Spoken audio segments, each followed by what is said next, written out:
The time to pretend that everything is okay back home in Nigeria is gone and may never come back until that country disintegrates. Self-defense is a natural phenomenon. But in the context of the DSS, honestly, I wasn't expecting that we shall come to that level at which the common people are required to arm themselves and defend themselves. But guess what? It has happened. In other words, what it means is you're on your own. If anything happens to you, you have yourself to blame. Now, because self-defense is a natural phenomenon, I have never read about any law, moral law, Christian law, civil law, natural law that is against self-defense. None whatsoever. But you know what? Where you have a good government, you take it for granted that you are protected. And so it's not even a question of whether I support it or not, or whether it is legal or not. And then for the government to say, defend yourself. Now, we are taking self-defense to a higher level. The level of you have to do everything possible to protect your life. Your life is the most precious gift God has given you. Very, very precious. God has given us a precious life to take care of, and we should guard it judiciously. But what is happening in Nigeria is that a group of bandits, terrorists, have taken it upon themselves to be massacring people at will. They carry arms all over the place, unchecked, unhindered.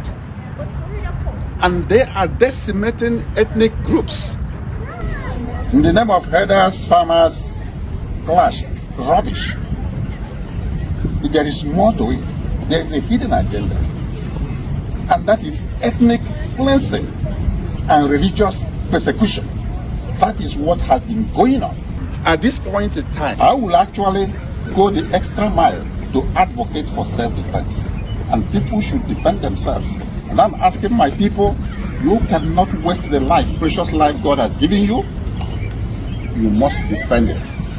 Because there's no way. It has come to that. If the government tells you to defend yourself, defend yourself. That's what I will tell my people.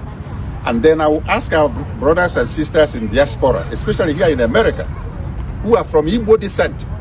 Igbos here in America and Europe, organize yourselves, raise money, and make sure that your respective communities at home are protected. Have a very working vigilante groups, and make sure that your communities are protected. Because honestly, a failed state, the only solution to a failed state is disintegration. To your tents, O Israel. Everybody should go and take care of themselves. From the local communities, maybe to the regional level. And guess what? This is exactly what Mazi Nnamdi Kanu has been preaching for more than 10 to 15 years. That these people are coming. These are mercenaries sponsored by the Fulani hegemony to decimate the rest of the ethnic groups in Nigeria. And the government has done little or nothing to stop them. And to our greatest embarrassment, or even being fair to them, they have now told us officially that there's not much they can do.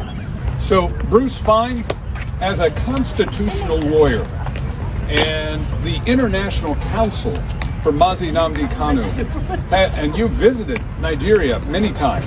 Your client has served over 5 years in prison. What is Mazi Nnamdi Kanu's current situation, and how has the current state of the Nigerian Constitution and the rule of law affected Mazi Nnamdi Kanu's freedom? Well, thank you for that wonderful question. We're really gathered here today to pay homage to Nnamdi Kanu and his unsurpassed courage that has given the Biafrans hope, which is what sustains the people and moving forward towards justice. Nnamdi Kanu was victim of a crime. Crime perpetrator was the nation of Nigeria. In 2021, he was kidnapped and tortured in Kenya. He was then returned to Nigeria, where he's been denied a trial for now over 4 years.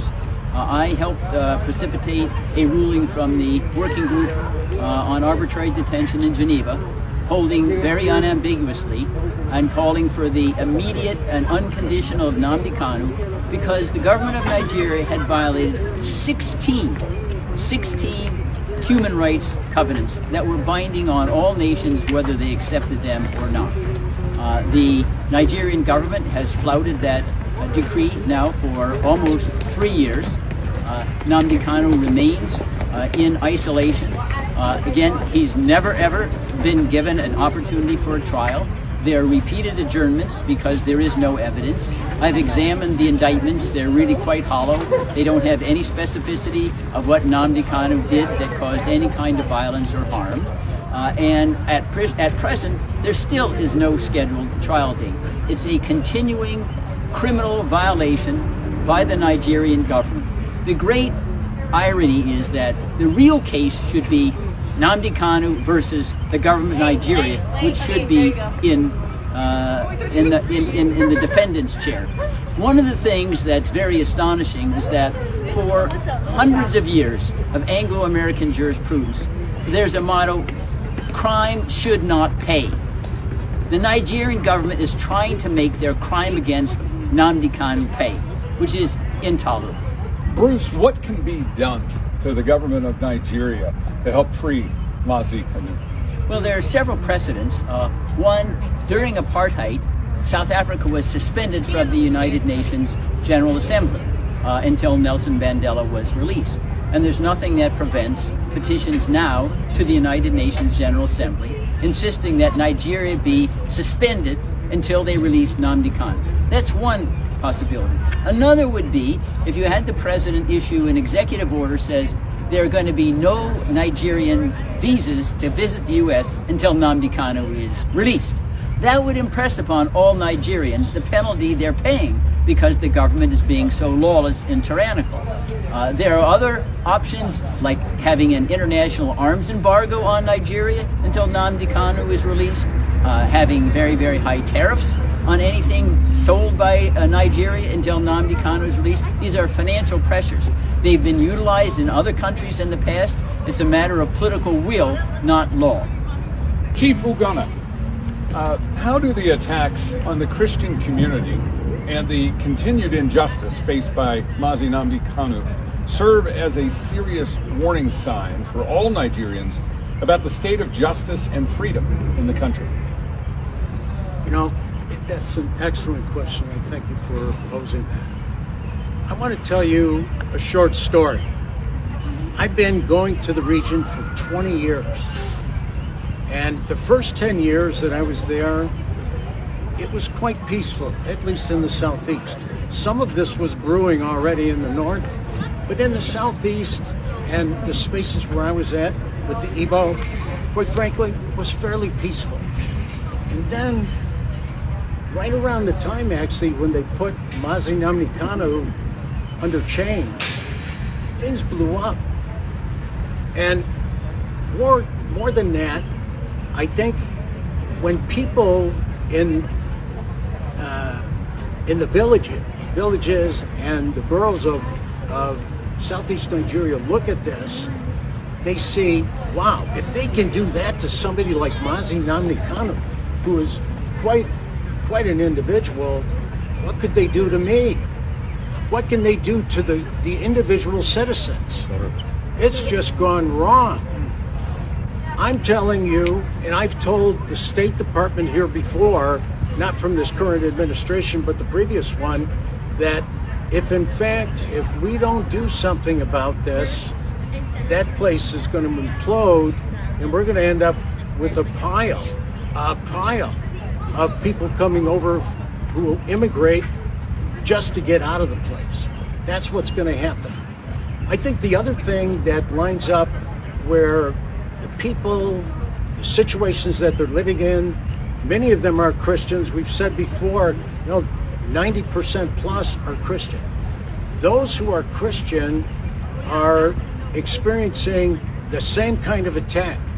There's a group in Southeast Nigeria called Inner Society, and they're a data crunching kind of group. And they've also got a very nice legal angle where they triangulate on everything to make sure that what they print is real.